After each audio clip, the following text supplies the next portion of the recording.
உலகை எழுப்பும் ஞாயிறு அங்கே குடியிருப்பான். அவன் ஆனை முகத்தனின் அடியவர் மனத்தில் ஒளியாய் வந்து கொலுவிருப்பான்.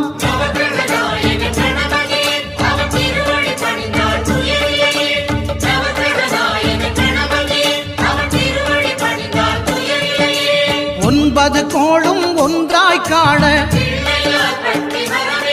அங்கு கற்பகம் என்னும் கடவுளின் மெய்யில்